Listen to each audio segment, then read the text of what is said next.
Today I'm going to teach you how to control background image position in WordPress Elementor containers. This is a really useful skill when you want precise control over how your background images display, especially when you're working with hero sections or full-width layouts where the positioning of your image can make or break the design. First up, you'll need to log into your WordPress admin dashboard. Once you're in, navigate to Pages and click on Add Page. This creates a fresh canvas for us to work with. You'll see the Edit with Elementor button appear, so go ahead and click that to launch the Elementor editor interface.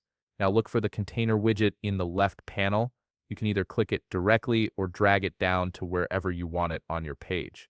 Containers are the foundation of modern Elementor layouts, so this is where all your customization will happen. Once your container is in place, click on it to select it, then find the 6 dots icon. This icon typically appears at the top of the container when it's selected. Click on those dots to access the container's settings panel. You'll notice 3 main tabs appear in the left panel: Layout, Style, and Advanced. For what we're doing today, you'll want to click on the Style tab.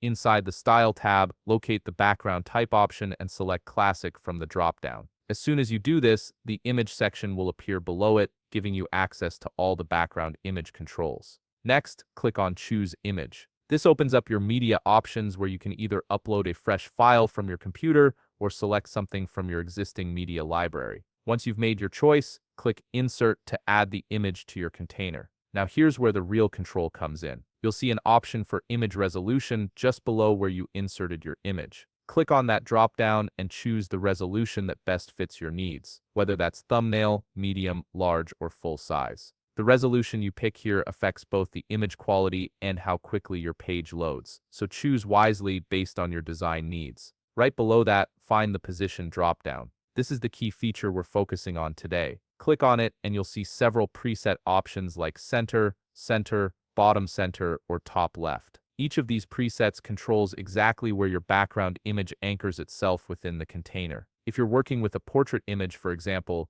you might want top left to keep faces or important details visible. Finally, you can also adjust the display size setting based on your preference. This controls whether your image covers the entire container, contains itself within the boundaries, or uses custom dimensions. These options work hand in hand with your position settings to give you complete control over your background presentation. And that's it. You now have full control over how your background images position themselves in Elementor containers. If you found this video helpful, please leave a like, subscribe, and see you in the next video.